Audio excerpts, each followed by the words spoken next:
Jemaat yang dikasihi Tuhan, sebentar kita akan memulai ibadah minggu kita hari ini. Untuk itu, mari kita persiapkan hati dan pikiran kita. Selamat hari Minggu dan selamat beribadah buat saudara-saudari yang hadir di gereja maupun yang mengikuti ibadah di rumah masing-masing. Shalom. Shalom, selamat hari Minggu. Terpujilah Allah Bapa kita Tuhan Yesus Kristus, yang dalam Kristus telah mengaruniakan kepada kita segala berkat rohani di dalam surga. Dialah sumber sukacita serta pengharapan yang teguh dalam hidup kita untuk mengikut Dia. Sesungguhnya lah berkat-berkat Tuhan telah diberikan kepada kita dalam perjalanan sulit ini. Semoga Tuhan memberi kekuatan serta pengharapan bagi kita. Saudara-saudaraku yang bersekutu di gereja atau yang beribadah di rumah masing-masing, tetaplah percaya dan mengikut Tuhan serta memikul salibnya. Berilah pujian, kemuliaan dan hormat kepada Tuhan. Kemuliaan dan hormat bagi Tuhan yang kekal. Bagimulah kami naikkan kemuliaan dan kekudusan sampai selama-lamanya. Oleh karena itu, marilah menyerahkan hati dan pikiran kita untuk memuji Dia. Baginya lah jiwa raga dan segala hidup kita. Seperti topik minggu hari ini, berhikmat dalam Yesus. Dan Yesus berpesan kepada kita, setiap orang yang mau mengikut aku, ia harus menyangkal dirinya, memikul salibnya, dan mengikut aku. Marilah memuji Tuhan. Kita bernyanyi dari Kidung Jemaat nomor 17, ayat 1 sampai dengan 3. Pada ayat yang ketiga, kita bangkit berdiri.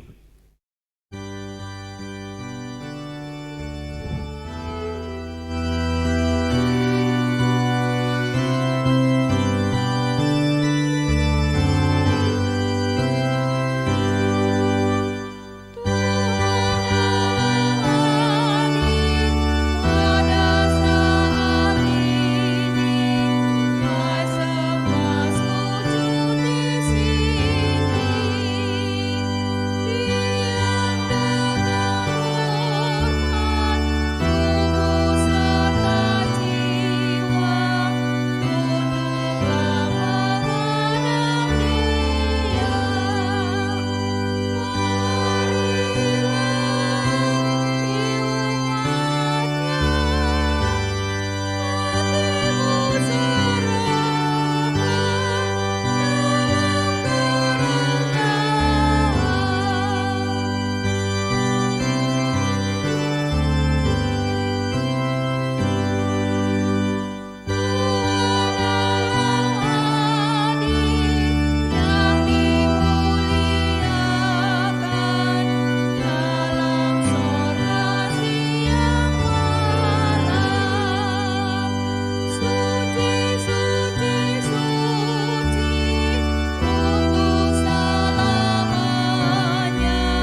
Dalam nama Allah Bapa dan nama anaknya Tuhan Yesus Kristus dan nama Roh Kudus yang menciptakan langit dan bumi. Amin.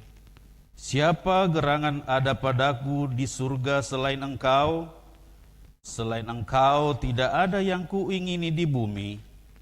Sekalipun dagingku dan hatiku habis lenyap, gunung batuku dan bagianku tetaplah Allah selama-lamanya. Karena Engkau juga berfirman, karena siapa yang mau menyelamatkan nyawanya, maka ia akan kehilangan nyawanya. Tetapi barang siapa kehilangan nyawanya karena aku dan karena Injil, ia akan menyelamatkannya. Haleluya.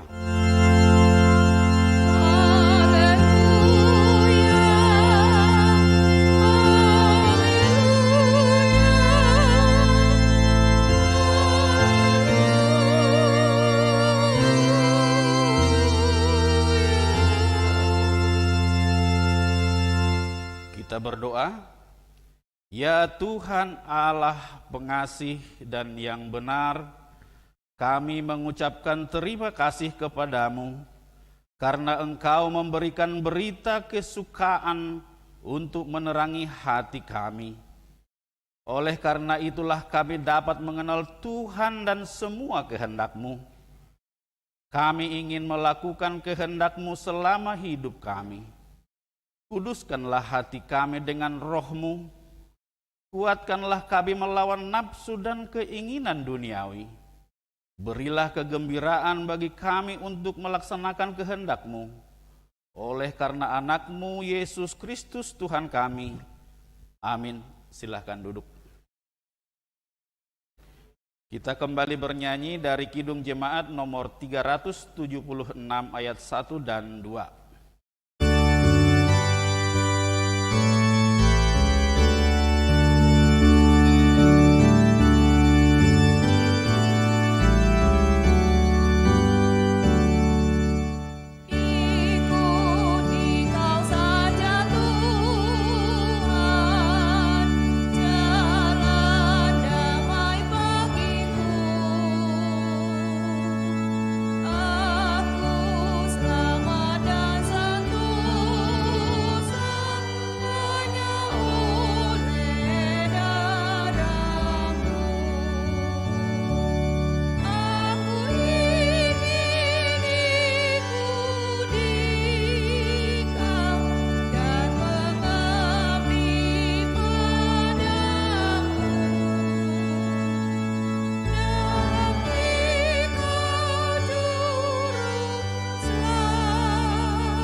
Hukum Taurat Tuhan bagi kita pada minggu ke-15 setelah Trinitatis hari ini, yaitu titah pertama sampai dengan 10. Titah pertama, Akulah Tuhan Allahmu, seru Tuhan kita, tidak boleh ada Allah lain kecuali aku. Titah kedua, jangan perbuat bagimu patung yang menyerupai apapun yang ada di langit, atau yang ada di bumi, atau yang ada di dalam air, untuk disembah atau bertakwa kepadanya. Titah ketiga, jangan menyebut nama Tuhan Allah dengan sembarangan, karena Allah akan menghukum orang yang menyalahgunakan namanya. Titah keempat, ingatlah dan sucikanlah hari yang dikuduskan itu. Lakukanlah segala pekerjaanmu di dalam 6 hari. Tetapi pada hari yang ketujuh, ialah sabat bagi Allah Tuhanmu. Kau tidak boleh bekerja pada hari itu, juga anakmu laki-laki atau perempuan, pembantumu laki-laki atau perempuan, ternakmu atau orang lain yang berada di tempat kediamanmu. Sebab Allah menciptakan langit dan bumi dan segala isinya di dalam 6 hari. Kemudian ia beristirahat pada hari yang ketujuh. Itulah sebabnya Allah memberikan hari itu dan menguduskan. Titah kelima, hormatilah bapak dan ibumu, agar engkau berbahagia dan lanjut umurmu di bumi yang diberikan Allah kepadamu. Titah keenam, jangan engkau membunuh. Titah ketujuh, jangan engkau berzinah. Titah kedelapan, jangan engkau mencuri. Titah kesembilan, jangan mengucapkan saksi dusta terhadap sesamamu manusia. Titah ke-10, jangan engkau mendambakan akan rumah sesamamu. Jangan engkau mendambakan akan istrinya, atau pembantunya laki-laki maupun perempuan, ternaknya atau segala sesuatu milik mereka. Bagaimanakah firman Tuhan tentang ke-10 hukum itu? Demikian, Akulah Tuhan Allahmu, Allah pencemburu, yang akan membalaskan kesalahan bapa kepada anak-anaknya, kepada keturunan yang ketiga dan keempat dari orang yang melanggar titah. Tetapi aku menunjukkan kasih setia kepada beribu-ribu orang, yaitu mereka yang mengasihi aku dan yang berpegang pada perintah-perintahku. Demikianlah hukum Taurat Tuhan. Marilah kita memohon kekuatan dari Tuhan untuk melakukan hukumnya. Ya Tuhan Allah, kuatkanlah kami untuk melakukan yang sesuai dengan hukum-Mu. Amin. Kita bernyanyi dari Kidung Jemaat nomor 33 ayat 3 dan 4.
Jemaat yang dikasihi Tuhan, marilah kita mengaku dosa kita, serta memohon pengampunan di dalam nama Tuhan kita Yesus Kristus. Kita berdoa. Ya Tuhan Allah yang maha kuasa dan maha benar, pengasih dan penyayang, bermurah hatilah Engkau ya Tuhan terhadap kami. Kiranya Tuhan mengampuni segala dosa dan kejahatan kami.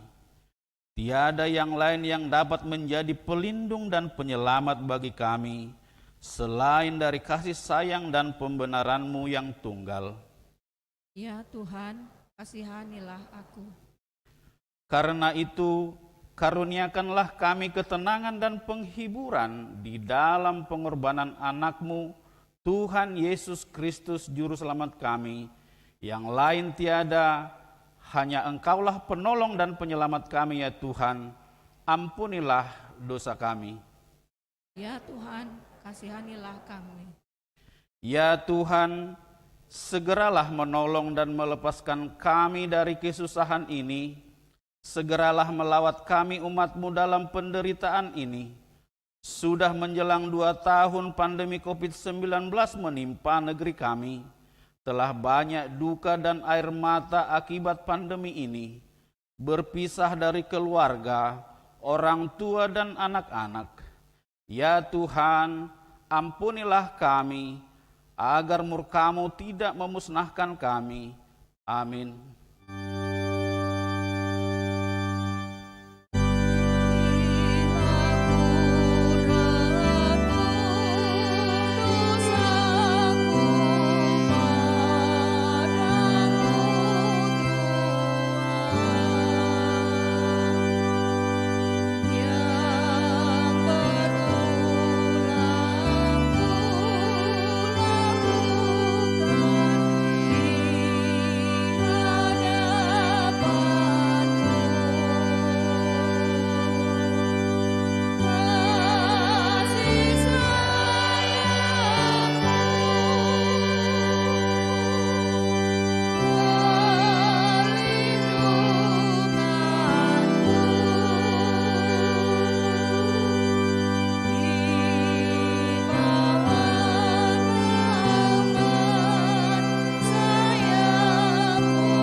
Marilah kita mendengar janji Tuhan tentang pengampunan dosa kita. Tetapi Dia tertikam oleh karena pemberontakan kita, Dia diremukkan oleh karena kejahatan kita.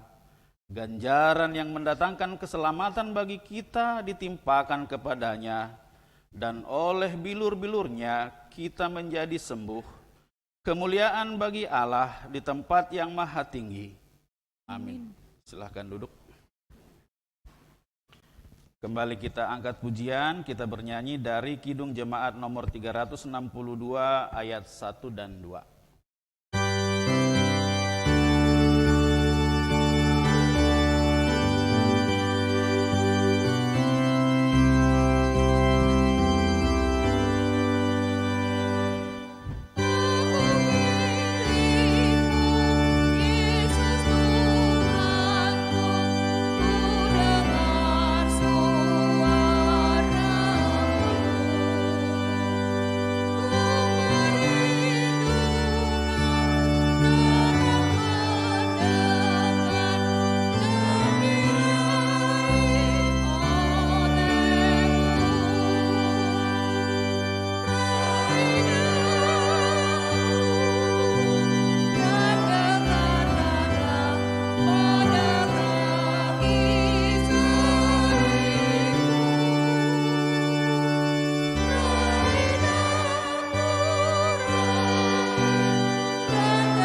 Marilah kita mendengar firman Tuhan yang ditetapkan menjadi epistel untuk minggu hari ini, Minggu 15 setelah Trinitatis, tertulis pada kitab Amsal 1 ayat 29 sampai dengan 33. Mari kita baca dengan responsoria. Oleh karena mereka benci kepada pengetahuan dan tidak memilih takut akan Tuhan, tidak mau menerima nasihatku, tetapi menolak segala teguranku, maka mereka akan memakan buah perbuatan mereka dan menjadi kenyang oleh rencana mereka. Sebab orang yang tak berpengalaman akan dibunuh oleh keanggenannya, dan orang bebal akan dibinasakan oleh kelalaiannya. Tetapi siapa mendengarkan aku, ia akan tinggal dengan aman, terlindung daripada kedahsyatan malapetaka. Demikianlah firman Tuhan. Berbahagialah orang yang mendengar firman Tuhan serta memeliharanya. Amin. Kita bernyanyi dari Kidung Jemaat nomor 375 ayat 1.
Marilah kita bersama-sama mengaku iman kepercayaan kita, sebagaimana teman-teman seiman di seluruh dunia.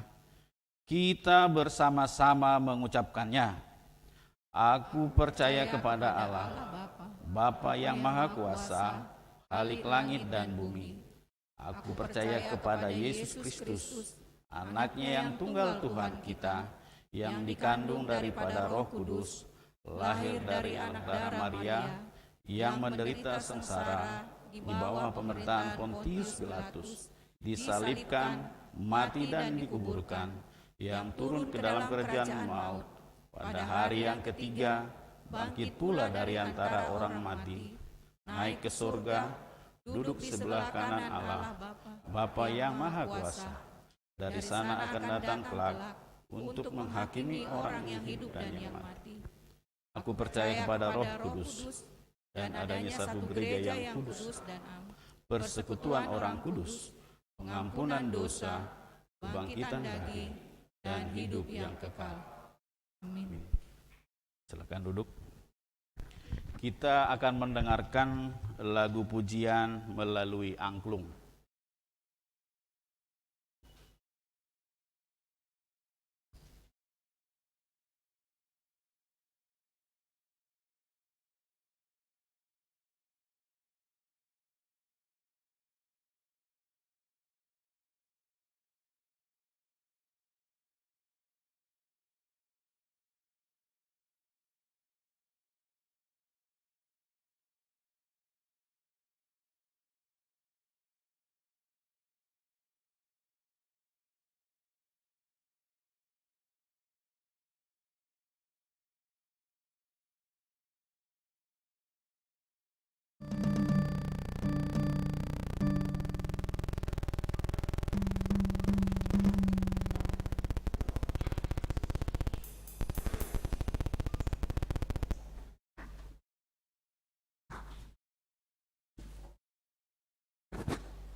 Kita mendengarkan warta jemaat.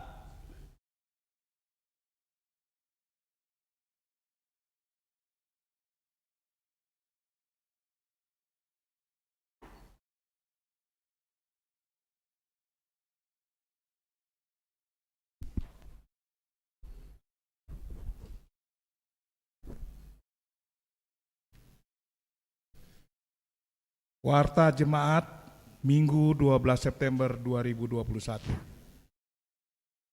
Majelis Jemaat HKBP Bincarung menyambut dengan sukacita Bapak, Ibu, dan saudara-saudari yang hadir bersekutu dalam ibadah Minggu hari ini, baik yang di gereja maupun yang di rumah masing-masing secara live streaming. Bagi Bapak, Ibu, dan saudara-saudari yang baru pertama kali bersekutu dengan kami ucapkan selamat datang. Bila ada yang memerlukan pelayanan gereja, hubungi Majelis Jemaat HKBP Bincarung. Horas Madi Hita Salhutna. Horas. Yang pertama, nama minggu. Nama minggu hari ini adalah minggu ke-15 setelah Trinitatis, yang artinya ketritunggalan Allah. Hasitolusadon Nidebata, dengan topik minggu, berhikmat dalam Yesus. Marhabisuhon di bagasan Yesus. Yang kedua, pertanggungan sektor. Pada hari Kamis 16 September 2021, jam 19 WIB atau pukul 7 malam, akan dilaksanakan pertanggungan sektor secara live streaming dari Gereja HKBP Bincarung untuk semua sektor. Diharapkan supaya jemaat dapat mengikutinya di rumah masing-masing. Dan PHD sektor diambil dari Lukas 2 ayat 41 sampai dengan 52 dengan topik ngolu di bagasan panugu-nuguoni debata. Yang ketiga, jemaat yang tambah. Mulai hari ini, Minggu 12 September 2021, telah diterima menjadi anggota jemaat kita, keluarga Sumihar Simanjuntak, El Widiawati Borusida Butar, dengan 2 orang anak, Esrauli Deborah dan Risa Belvania, yang beralamat di Jalan Cipor, Gang Damai nomor 45B, RT 04, RW 01 Bubulak, masuk ke sektor 4 dengan Paniroy Situa LDE Pasaribu, calon Situa AJ Sitorus. Mereka adalah jemaat yang pindah dari HKBP Limo Resort Cinere, terdaftar dengan nomor register NIK 351. Jika yang bersangkutan hadir, dimohon keluarga yang baru untuk bangkit berdiri supaya dikenal majelis dan jemaat. Terima kasih. Yang keempat, Konven Pangula Nagok Tiki. Pada hari Senin 13 September 2021, kedua amang pendeta kita akan berangkat ke Konven Pangula Nagok Tiki yang diadakan di HKBP Bakom Cilengsi. Masuk pukul 10 WIB atau 10 pagi. Semoga semua acara dapat berlangsung dengan baik dan mereka selalu disertai dalam perjalanan pulang ke Bogor. Yang kelima, rencana kegiatan kelas CD. Diberitahukan kepada semua orang tua dan anak kelas CD bahwa untuk rencana kegiatan kelas CD adalah sebagai berikut. Hari Sabtu dan Minggu belajar secara onsite di gereja. Hari Sabtu dan Minggu tanggal 2 Oktober dan 3 Oktober ujian lisan dan tulisan. Hari Rabu tanggal 6 Oktober gladi bersih, dan hari Minggu tanggal 10 Oktober lepas CD. Yang keenam, Pesta Gotilon HKBP Bincarung. Rencana Pesta Gotilon HKBP Bincarung tahun 2021 akan diadakan pada hari Minggu tanggal 7 November 2021 dan yang menjadi panitia Pesta Gotilon ialah dari Naposo Bulung HKBP Bincarung. Semoga pelaksanaan pesta tersebut dapat berjalan dengan baik dan nama Tuhan semakin dipermuliakan. Yang ketujuh, kegiatan ibadah Minggu. Untuk tidak menyalahi aturan pemerintah akan penanganan pandemi COVID-19, maka ibadah onsite atau offline di gereja kita dilaksanakan dengan protokol kesehatan yang ketat, yaitu hanya 25% dari kapasitas gedung gereja. Oleh karena itu, jumlah peserta ibadah yang hadir di gereja hanya 100 orang saja dengan posisi duduk 2-1-2 dan tidak berkerumun di halaman gereja serta memakai masker double dan sedapat-dapatnya sudah divaksin 1 kali dan mengisi daftar yang hadir di ibadah gereja melalui link Google Form yang dibagikan di grup sektor. Dan kami mohon maaf jika tidak disetujui hadir ibadah di gereja karena belum mendaftar melalui Google Form. Atas perhatiannya kami ucapkan terima kasih dan dimohon supaya semua anggota jemaat HKBP Bincarung dapat menerima vaksinasi di lingkungan masing-masing supaya dapat membentengi diri dari COVID-19. Yang ke-8, pengumpulan KTP jemaat. Diberitahukan kepada kita semua jemaat HKBP Bincarung bahwa untuk melengkapi persyaratan dalam mengurus IMB gereja kita, maka untuk semua jemaat yang sudah berusia 17 tahun ke atas, diharapkan agar dapat mengumpulkan fotokopi KTP-nya dan diserahkan kepada tata usaha atau dapat difoto KTP-nya dan dikirimkan kepada tata usaha atau sintua paniroinya masing-masing dengan catatan bahwa posisi KTP harus lurus dan tidak miring. Yang ke-9, database HKBP Bincarung. Diberitahukan kepada seluruh ruas dan parhado bahwa sesuai dengan program HKBP untuk pembuatan database HKBP yang secara online, maka bagi keluarga yang merasa bahwa data-data tentang tanggal lahir, baptis, CD, nikah belum lengkap atau tidak lengkap, atau tidak sesuai dengan aslinya, dapat menghubungi paniroi atau tata usaha gereja kita. Atas perhatiannya kami ucapkan terima kasih. Yang ke-10, selamat ulang tahun. Seluruh jemaat dan majelis HKBP Bincarung mengucapkan selamat ulang tahun kepada anggota jemaat yang merayakan ulang tahun kelahiran dan ulang tahun pernikahan periode tanggal 12 September 2021 sampai dengan 18 September 2021. Firman Tuhan berkata, Tuhan adalah baik bagi orang yang berharap kepadanya, bagi jiwa yang mencari Dia. Ratapan 3 ayat 25. Selamat ulang tahun, Tuhan Yesus memberkati. Warta keuangan. Rekapitulasi keuangan Minggu 12 September 2021. Jumlah penerimaan 18.128.323 rupiah. Jumlah pengeluaran 2.974.500 rupiah.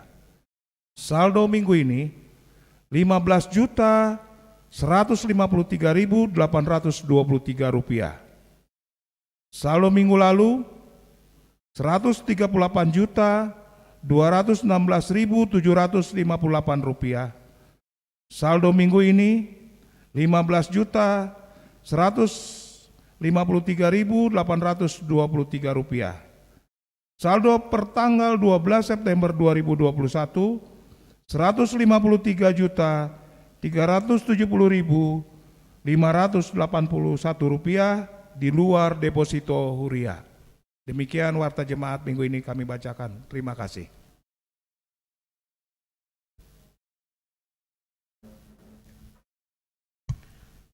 Kita kembali angkat pujian, kita bernyanyi dari Kidung Jemaat nomor 370 ayat 1 dan 3.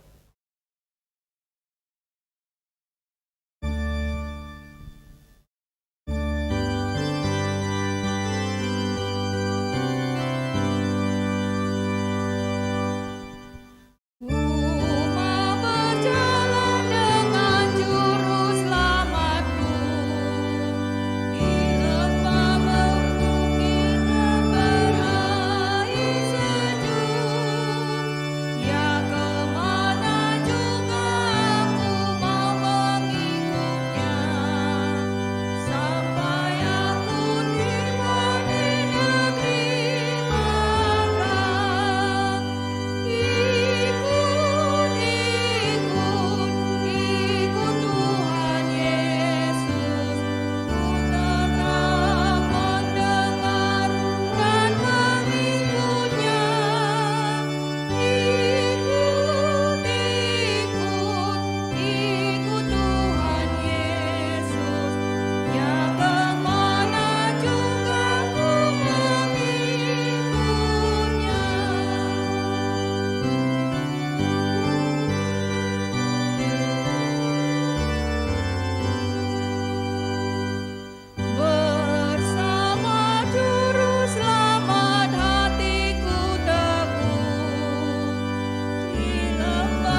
Tuhan Yesus, ku tetap mendengar dan mengikutnya.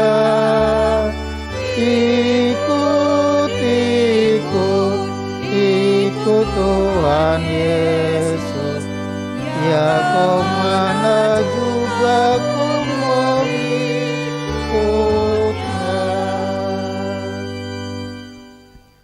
Damai sejahtera Allah yang melampaui segala akal akan memelihara hati dan pikiranmu dalam Kristus Yesus Tuhan kita.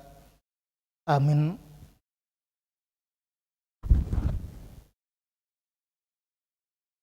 Shalom buat kita semuanya. Firman Tuhan yang menjadi renungan kita pada minggu ke-15 setelah Trinitatis diambil dari kitab Injil Markus pasal yang ke-8 ayat 31 sampai 38.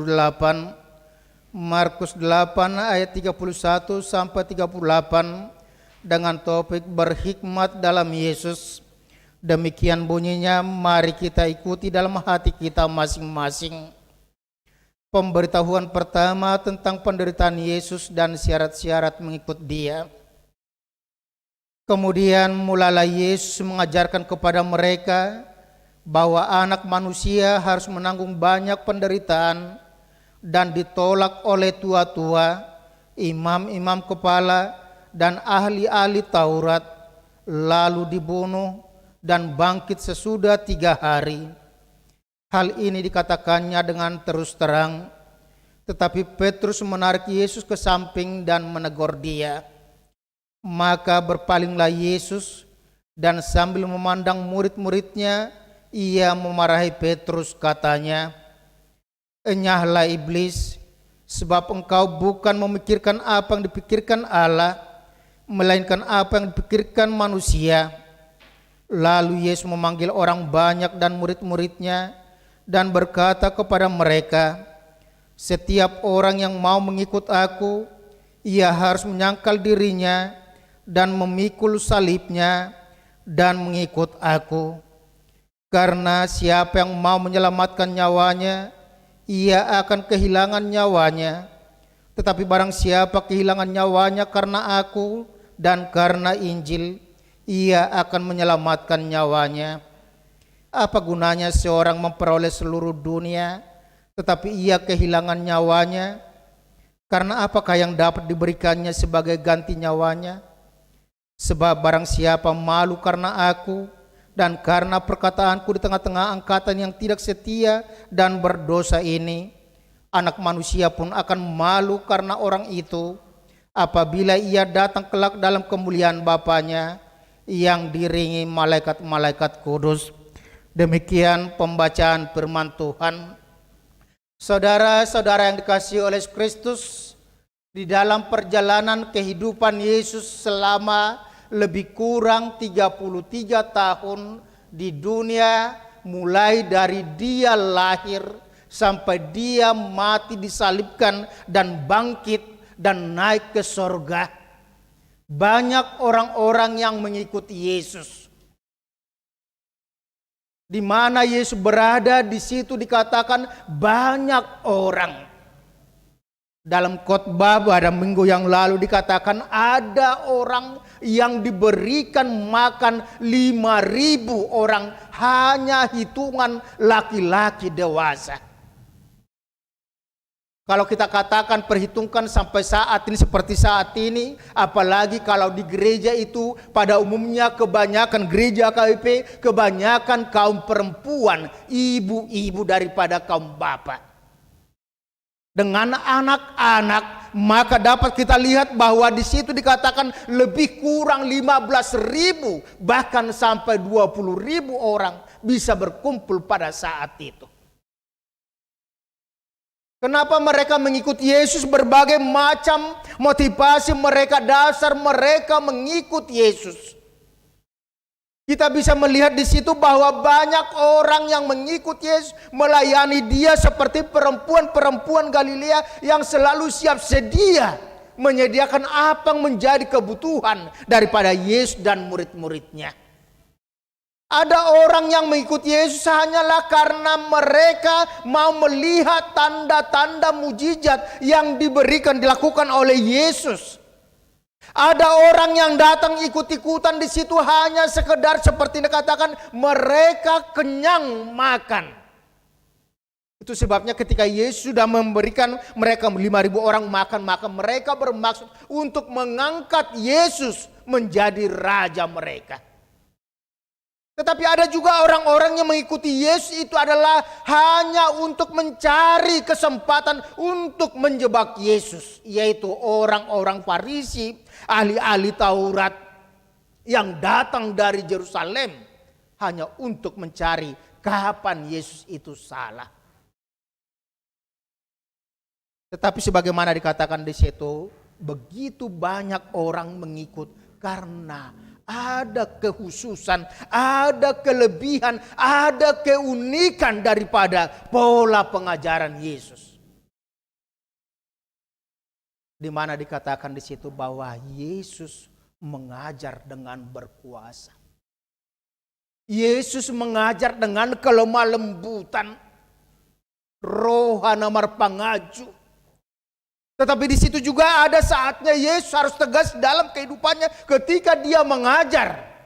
Dan itu yang mau kita lihat juga dalam firman Tuhan pada saat ini. Di mana ketika orang banyak mengikuti dia, anggapan yang terjadi dalam kehidupan umat Israel pada saat itu bahwa tentang pandangan atau pendapat pemahaman tentang Mesias yang datang itu adalah Mesias yang kuat, Mesias yang mampu berkuasa, Mesias yang mempunyai panglima perang dan sebagainya dan sebagainya. Dan itu sudah ditunjukkan Yesus. Dia bisa memberikan makan banyak orang hanya dengan 5 roti 2 ikan. Dia bisa menyembuhkan orang yang sakit.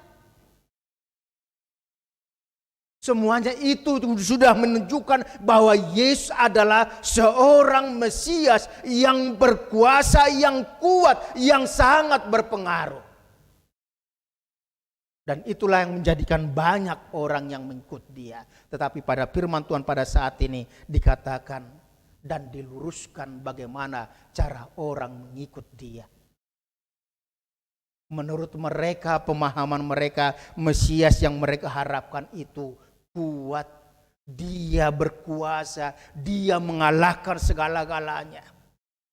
Tetapi dikatakan dalam firman, kemudian mulalah Yesus mengajarkan kepada mereka bahwa anak manusia harus menanggung banyak penderitaan dan ditolak oleh tua-tua, imam-imam kepala dan ahli-ahli Taurat, lalu dibunuh dan bangkit sesudah 3 hari. Hal itu dikatakannya dengan terus terang. Saudara-saudara yang dikasihi oleh Kristus, pemberitahuan tentang penderitaan Tuhan Yesus itu tidak bisa diterima dalam pengharapan mesianis Israel.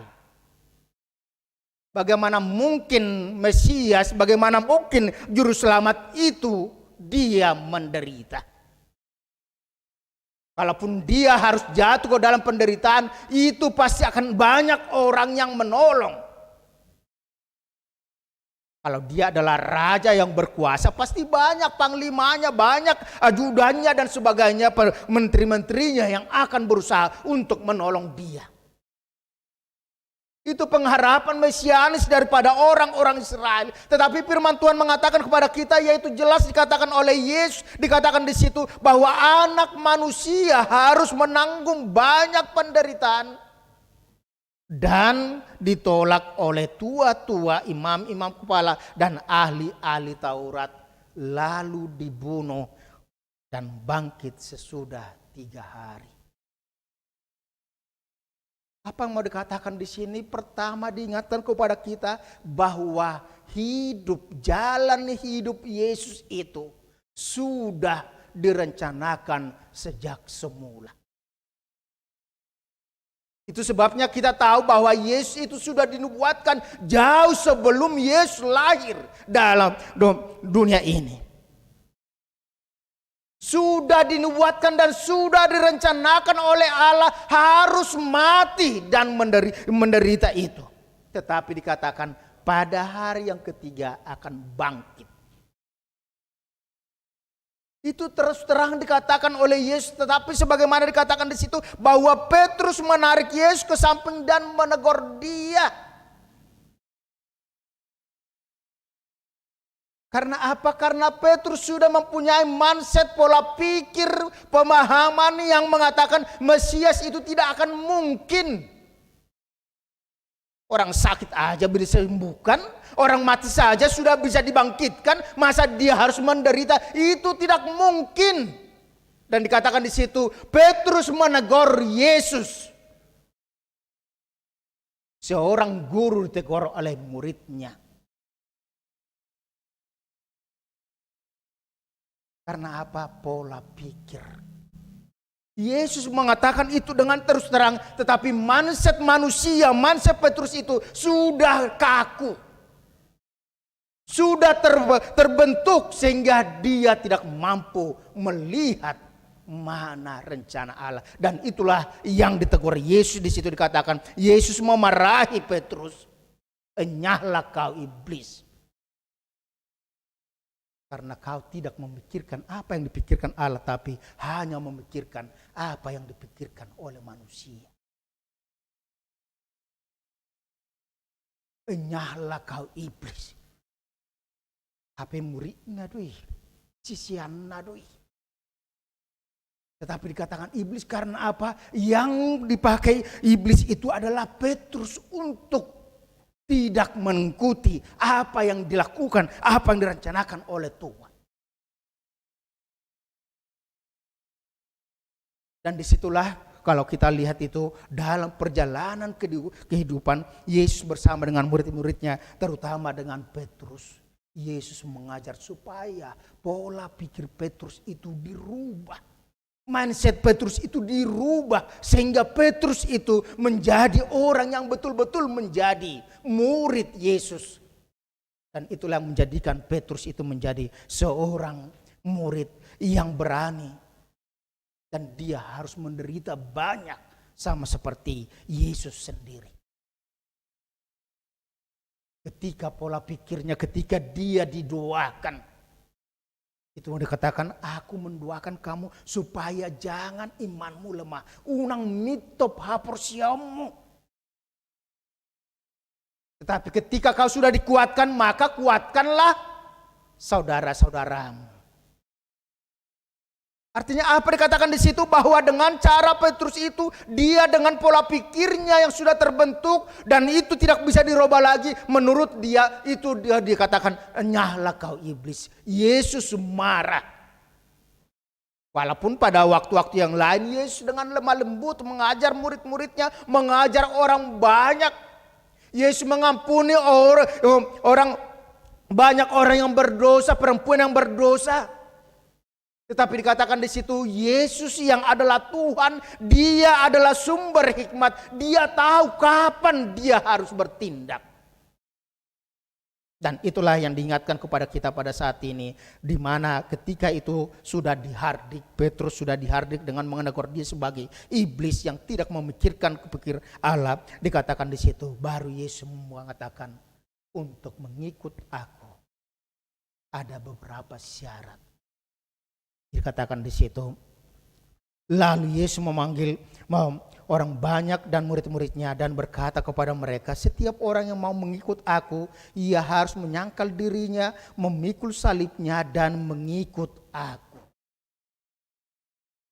Dikatakan siapa yang mau mengikut, ia harus menyangkal dirinya. Maswadahu dirina.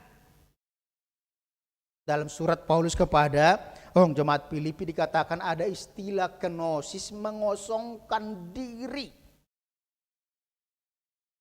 Dikatakan menyangkal diri artinya melawan diri kita sendiri.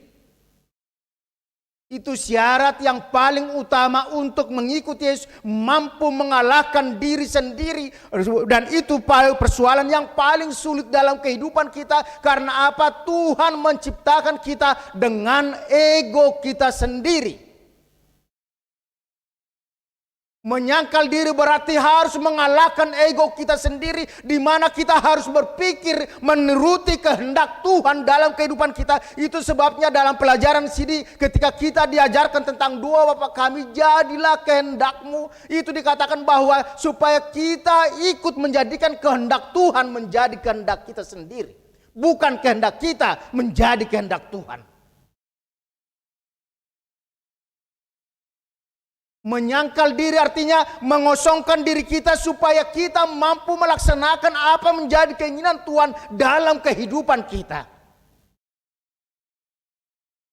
Dan itulah pekerjaan yang paling sulit ketika kita selama ini hidup dalam egosentris kita. Berpusat kepada ego kita. Tetapi orang yang percaya kepada Tuhan, dia tidak berpusat pada dirinya sendiri lagi, tetapi dia berpusat kepada Kristus. Itu sebabnya dikatakan oleh P.O. Paulus, hidupku bukan aku lagi yang hidup, tetapi Kristus yang hidup dalamku. Membiarkan Kristus, membiarkan Roh Kudus bekerja menguasai kehidupan kita. Menyangkal diri artinya tidak lagi mementingkan kepentingan kita sendiri, tetapi kita melihat, kalau kemarin anak-anak sidi, orang remaja itu dalam PA melihat talenta dalam hidupnya. Dikatakan di situ menyangkal diri. Itu ada, saya tadi ada membaca satu paparan dalam status seseorang, dikatakan di situ tentang jembatan. Kita tahu apa itu fungsi jembatan? Ya, kalau jembatan itu putus, maka orang-orang masih bisa sih lewat dari sungai, tetapi dengan alat dan mungkin waktu yang berbeda. Tetapi dengan adanya jembatan, maka orang akan cepat sampai ke tempat tujuannya. Tetapi apakah kita tahu fungsi jembatan itu bagaimana? Ketika dia dibangun, kalau kita katakan itu dibangun dengan biaya miliaran. Tetapi apa itu jembatan? Itu adalah dipijak, diinjak-injak orang. Dia hanya sebagai titik pijakan orang, kendaraan supaya bisa lewat. Dia menderita tetapi orang akan selamat, orang akan bersuka cita. Ketika dikatakan kita menyangkal diri, kita mau menjadikan hidup kita seperti jembatan yang menghantar orang sampai kepada sukacita. Yang menghantar orang supaya dia dapat sampai kepada kehadirat Tuhan. Bagaimana kita itu dalam kehidupan kita sebagai jembatan, dikatakan kita mau berkorban. Bukan hanya melihat kepentingan kita saja, tetapi kepentingan dan kehendak Tuhan yang harus kita nyatakan. Itu sebabnya dalam kehidupan kita ketika dikatakan bahwa kita harus menyangkal diri, meniadakan diri, melawan ego kita, melawan keinginan-keinginan kita supaya kita dapat melakukan keinginan dan kehendak Tuhan. Yang kedua dikatakan di situ, dia harus memikul salib. Memikul salib artinya dia mau menderita. Tidak lari dari persoalan. Tetapi seperti yang dikatakan itu, untuk dapat mampu menderita, untuk dapat menyangkal diri, kita tidak dapat dari diri kita sendiri. Tetapi kita harus meminta hikmat pertolongan dari Tuhan.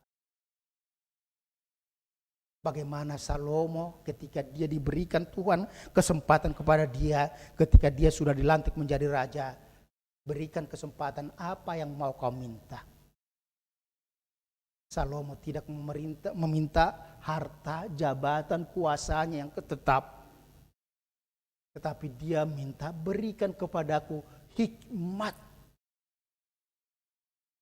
Dan itu diberikan. Ketika hikmat diberikan kepada Salomo, bukan hanya hikmat yang dia terima, tetapi yang tidak dia minta semuanya, itu diberikan Tuhan. Sebagaimana dikatakan, tidak ada orang pada zaman itu sesudah Salomo, sebelum Salomo yang lebih berhikmat dari dia, yang lebih kaya dari dia.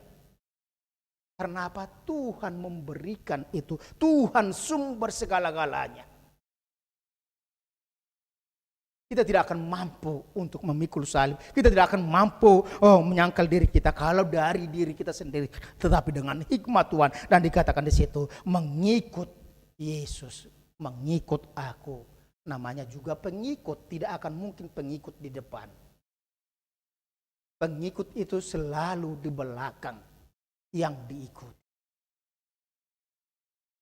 Artinya apa yang mau dikatakan di situ? Dia mau melihat, dia mau mencontoh, dia mau merenungkan apa yang sudah diperbuat oleh gurunya. Sehingga dia belajar untuk melakukan itu dalam kehidupannya. Tapi seperti dikatakan tadi di situ, Petrus yang adalah murid, dia menegur Yesus yang adalah gurunya. Sering dalam kehidupan kita, kita lupa status kita di hadapan Tuhan. Kita sering menggurui Tuhan. Kita sering mengajar Tuhan di dalam kehidupan kita. Kehidupan nagabi mulu martangiak kita, Tuhan bainon, tu sab bainon, tu sob bainon, tu hawai songonon. Kita seakan-akan mengajar. Kita seakan-akan lebih daripada Tuhan itu. Dikatakan kita adalah orang-orang yang menjadi pengikut Kristus. Maka kita mencontoh. Siapa yang kekurangan hikmat, pengertian, maka mintalah hikmat daripada Tuhan yang adalah sumber hikmat itu. Dan dikatakan di situ, itulah yang menjadi syarat orang yang mau mengikut Yesus. Dan dikatakan ketika orang sudah mau menyangkal diri, ketika dia sudah mau mengikul salibnya, ketika dia sudah mau mengikuti Yesus, maka dia harus berani juga menunjukkan hidupnya, menunjukkan imannya menjadi jati diri dalam kehidupannya sehari-hari. Unang hola di gereja burju. Jangan hanya pada waktu ibadah, tetapi di luar ibadah kita tidak lagi menunjukkan jati diri kita. Itu yang dikatakan bahwa hidup kita, Paulus mengatakan bahwa hidupmu adalah surat Kristus yang bisa dibaca oleh orang lain dimanapun Anda berada. Iman kita itu harus menjadi gaya hidup, menjadi karakter. Bukan disimpan, tetapi harus nyata dalam kehidupan kita sehari-hari. Dan itulah yang dikatakan dengan topik minggu kita pada saat ini. Berhikmat dalam Yesus. Mampu menunjukkan. Dan di situ kita dikatakan, ketika dikatakan kepada kita berani, tetap juga kita diingatkan dalam kehidupan kita. Iman orang Kristen bukan iman yang mati konyol, tetapi iman yang berpengertian, iman yang berhikmat.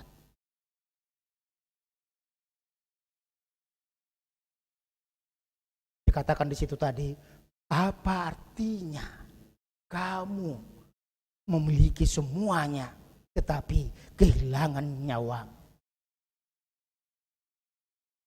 Dan ini sangat-sangat up to date untuk kita saat ini di tengah-tengah pandemi COVID-19. Danga dong gunana ihomo pe portibion anggo mate mago do todim anggo mate do hotok kinon. Apa gunanya?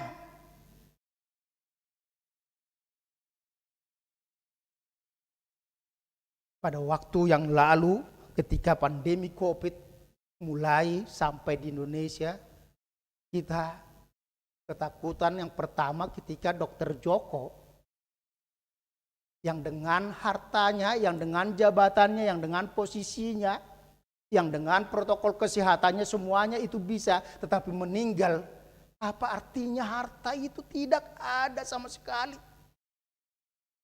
Dang boya harta mana bayi hosata ari-arita, dang boya bukan jabatan kita tidak bisa memberikan menyambung napas kehidupan kita. Itu adalah pemberian Tuhan, dan dikatakan di situ kita diingatkan dalam kehidupan kita supaya kita mampu melepaskan itu semuanya dari kehidupan kita. Jangan kita mau terikat dengan apa yang ada pada dunia ini, tetapi kita mampu untuk membebaskan diri dari situ. Kalau dalam PHD AMA pada hari Jumat itu dibahas bagaimana kita memberi dengan sukacita. Ketika dikatakan itu memberi dengan sukacita, maka kita mampu membebaskan diri, tidak lagi terikat dengan harta kita. Memberi itu bukan karena kelebihan, tetapi memberi dengan apa yang ada pada kita. Hidupan negara sesi pata memang kalau Batak sering itu mengatakan sialang natu pama ati. Ya memang tidak mungkin dimakan yang tidak ada. Pasti yang ada. Tetapi apa yang dikatakan di situ artinya kalaupun banyak milik dia, itulah yang disediakan, itulah yang disyukuri, itulah yang dinikmati. Tidak harus semuanya baru yang namanya itu benar. Tidak. Tetapi dari yang dia miliki, berhikmat di tengah-tengah kehidupan kita pada saat ini. Mungkin dulu itu selalu dikatakan bahwa beribadah itu hari Minggu pasti harus di gereja. Tetapi pada saat ini kita dikatakan berhikmat itu bahwa ibadah itu keberhasilan ibadah bukan terletak dalam kemeriahan banyaknya orang yang hadir, tetapi bagaimana kita menjaga keselamatan kita. Unang dipaksa halak ikor rotu gereja. Jangan kita merasa bahwa yang hadir ke gereja itu lebih kudus daripada yang beribadah di rumah. Tetapi juga dalam kehidupan kita dikatakan berhikmat dalam Yesus itu berarti tidak anggap remeh. Unang atong tadokon persiaro Tuhani anggap remeh dengan pandemi COVID, itu juga tidak benar. Tetapi berhikmat dalam Yesus, yaitu kita tahu situasi. Kita tahu bagaimana kita mau menempatkan diri dalam satu perkumpulan. Kita tahu menempatkan posisi kita dalam kehidupan kita. Minggu lalu kami masih belajar di Parguru Malua, belajar sini tentang status orang Batak dalam setiap perkumpulan, yaitu ada status hula-hula, status boru, status dongat tubuh. Di mana dalam setiap kegiatan orang Batak itu sebenarnya kita mempunyai status. Dan itulah dengan status itulah kita melakukan tugas-tugas kita. Molo hula-hula tong ibana, maka ketika seseorang dia datang ke pesta dalam status hula-hula, maka dia harus membawa pasu-pasu yang disimbolkan melalui berkat dan juga ulos. Moloboru datang ibana, maka dia akan datang ke suatu pesta dengan membawa tenaga dan juga tupak. Tetapi ketika dia dongat tubuh, maka dia datang ke situ adalah dengan memberikan waktu, tenaganya juga, dan juga tupaknya. Unang lahu ita tu pesta, boru kita buan ulos. Artinya apa? Tahu posisi kita, tahu tugas kita, maka kita akan enak. Dan itulah orang-orang yang berharga pada situasi itu. Tugas kita sebagai orang Kristen di tengah-tengah kehidupan kita saat ini, yaitu kita ikut. Orang Kristen adalah warga negara Indonesia, oleh karena itu ikuti aturan yang berlaku. Bagaimana kita dalam kehidupan kita itu berhikmat dalam Yesus yang dikatakan di situ, yaitu kita mampu menyesuaikan kehidupan kita sesuai dengan kehendak Tuhan, tidak lagi hanya mementingkan ego, tidak lagi hanya memuaskan keinginan kita, tetapi kita mau dengar-dengaran dengan firman Tuhan. Kita mau merenungkan firman Tuhan dalam kehidupan kita. Dan ketika kita sudah mendengarkan firman Tuhan, maka kita berusaha untuk hidup sesuai dengan firman itu. Mungkin tadi ketika warta dibuat di situ, tanggal 7 November kita akan pesta Gotilon. Mungkin kita ada yang mengatakan situasi ekonomi pandemi sekarang belum, ngapain harus Gotilon? Kita tidak akan mengumpulkan celengan, tapi kita hanya mengumpulkan amplop persembahan kita, ucapan syukur kita. Karena apa? Tuhan masih memberikan kesempatan kepada kita hidup. Yang mengarap karsi dan ngolo nakingan ketika pengakuan dosa, renungan ni tangis tuh bereng amang siburian. Karena apa? Tidak lagi bersama dengan istri. Kita masih diberikan Tuhan hidup saat ini. Itulah yang mau kita syukuri. Mungkin banyak kekurangan-kekurangan dalam kehidupan kita. Tapi sebagaimana dikatakan, berkat yang paling besar diberikan Tuhan yang tidak dapat diberikan dunia ini kepada kita adalah napas kehidupan kita. Dengan napas kehidupan kita yang masih diberikan Tuhan, dengan itulah kita bersyukur. Dengan itulah kita menjalani kehidupan kita dengan senantiasa menjadikan kehendak Tuhan terjadi dalam kehidupan kita. Mari kita katakan dalam kehidupan kita, bagi Yesus kuserahkan seluruh hidup, hati, perbuatan, dan semuanya. Apa yang ada pada kita, kita mau serahkan karena itu bersumber dari Tuhan. Dan itulah untuk memuliakan nama Tuhan dalam kehidupan kita. Tuhan Yesus memberkati. Amin. Terima kasih Bapa di surga, jika pada hari ini Engkau telah menyapa kami melalui pemberitaan firman-Mu, di mana topik minggu ini mengatakan kepada kami supaya kami berhikmat dalam Yesus, di mana kami tahu ya Tuhan, sumber hikmat adalah daripada Tuhan.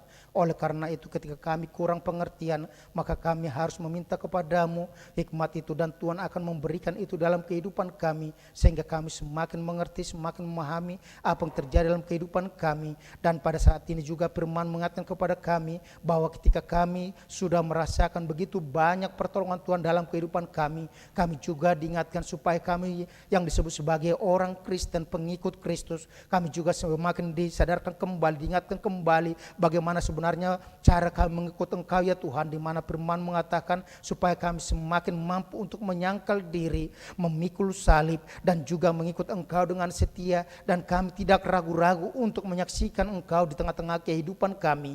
Bapa sorga, pada saat ini kami juga mau bersyukur ya Tuhan atas segala pertolongan Tuhan dalam kehidupan kami yang masih memberikan napas kehidupan. Biarlah Tuhan juga senantiasa memberkati kami, mampukan kami semua pribadi lepas pribadi, supaya kami mampu mengisi hari-hari kehidupan kami sesuai dengan kehendak Tuhan, bukan hanya dengan kehendak kami, keinginan kami, kepuasan kami sendiri, tetapi kami mau senantiasa berhikmat daripadamu dalam menjalani situasi pandemi COVID-19 ini. Bapa sorga, berkati setiap anggota jemaat-Mu yang hadir beribadah di tengah-tengah gereja-Mu maupun yang beribadah di tengah-tengah rumah mereka masing-masing dan secara live streaming. Biarlah Tuhan senantiasa memberkati mereka, sehingga kami juga semakin menjadi orang-orang yang berhikmat ya Tuhan. Terutama kami para majelis-Mu, biarlah kami senantiasa melayani jemaat-Mu dengan hikmat daripadamu, jauh daripada keegoisan kami, tapi kami mau membawa menuntun jemaat-Mu sesuai dengan kehendak-Mu ya Tuhan. Terpujilah Engkau sekarang sampai selama-lamanya.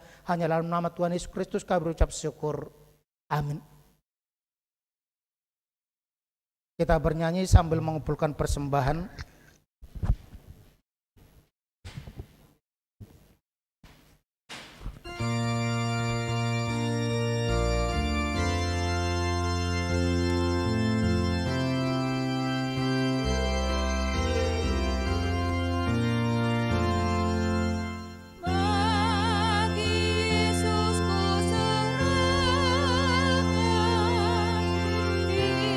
Hidupku seluruhnya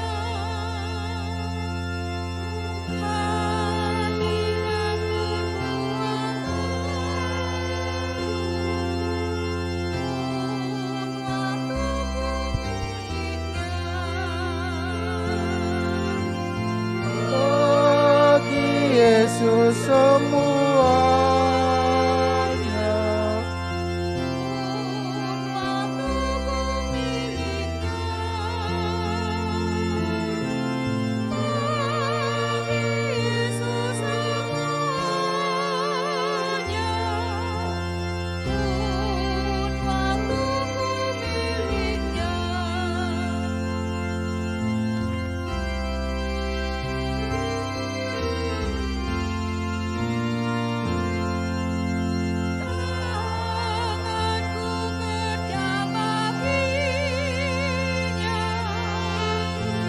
Kakiku mengikutnya,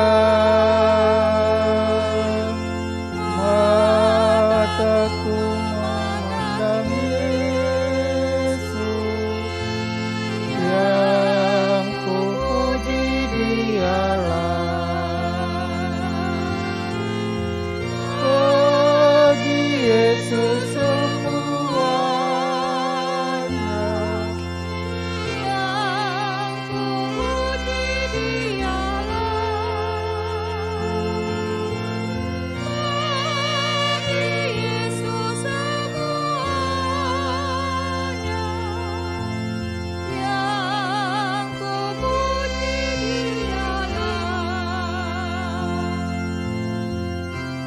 kita nyanyikan ayat 3, kita bangkit berdiri. Ya, sejak ku pandang Yesus, ku tinggalkan dosaku. Pada Dia ku terpaut, Dia juru selamatku. Bagi Yesus semuanya, Dia juru selamatku. Bagi Yesus semuanya, Dia juru selamatku.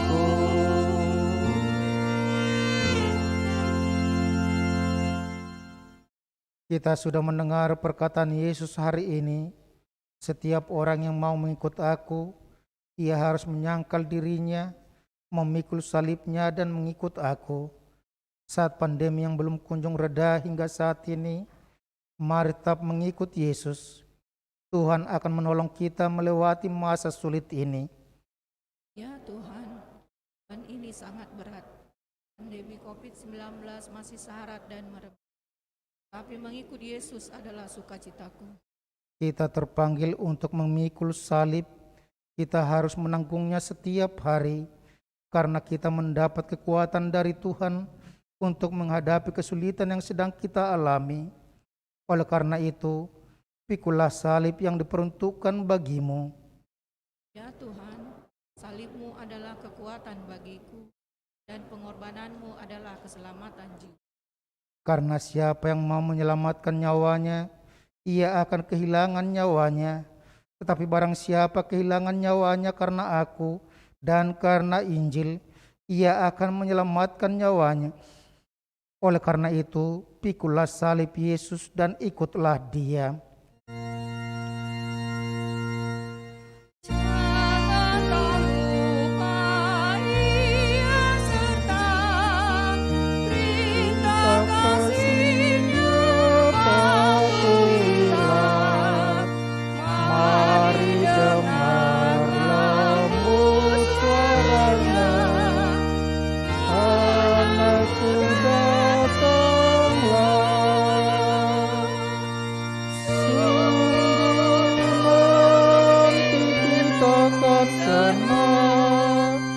Bebas dosa pun tentram bersama Yesus dalam terang di rumah yang kekal. Marilah kita menyerahkan persembahan kita kepada Tuhan, kita berdoa. Ya Allah Bapa kami yang di surga, kami mengaku bahwa Tuhan adalah sumber dari segala karunia yang melimpah dalam kehidupan kami masing-masing. Sebagian daripada karunia itu kami serahkan kembali sebagai persembahan kepada Tuhan. Terimalah dan berkatilah persembahan umat-Mu ini, agar dapat kami pergunakan untuk pekerjaan dan pelayanan kerajaan Tuhan di dunia ini. Pukullah hati kami untuk mengenal betapa banyak berkat dan karunia yang kami peroleh dari Tuhan, supaya kami senantiasa bersyukur kepadamu. Dalam nama Yesus Kristus Tuhan kami. Amin.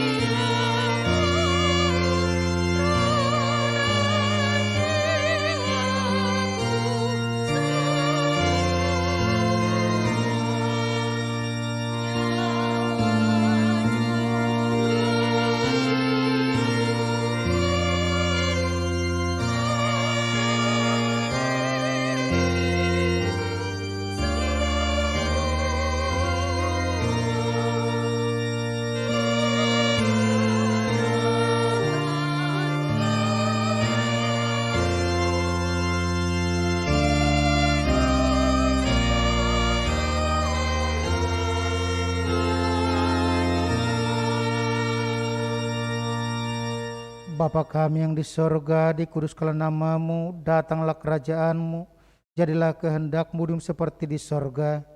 Berikanlah kami pada hari ini makan kami yang secukupnya, dan ampunilah kami akan kesalahan kami, seperti kami juga telah mengampuni orang bersalah kepada kami. Dan janganlah membawa kami ke dalam pencobaan, tetapi lepaskanlah kami daripada yang jahat.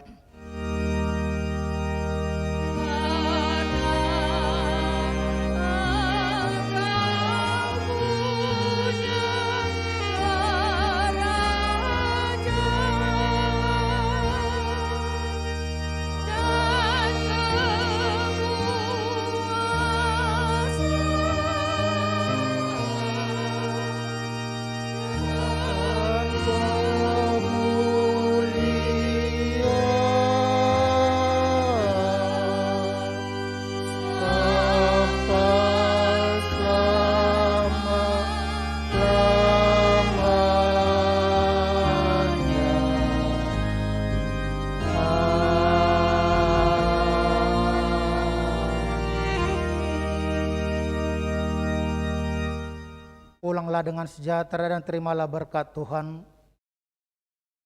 Tuhan memberkati engkau dan melindungi engkau. Tuhan menyinari engkau dengan wajah-Nya dan memberi engkau kasih karunia. Tuhan menghadapkan wajah-Nya kepadamu dan memberi engkau damai sejahtera. Amin.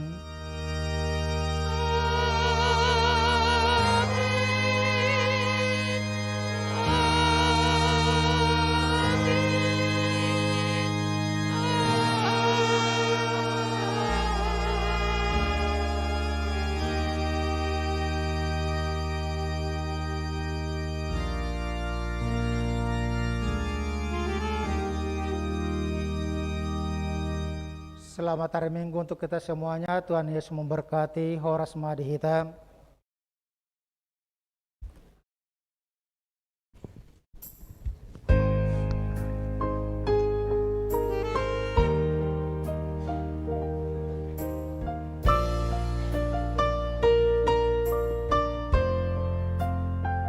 Nang salah-salah na ito. Nang salah na ito.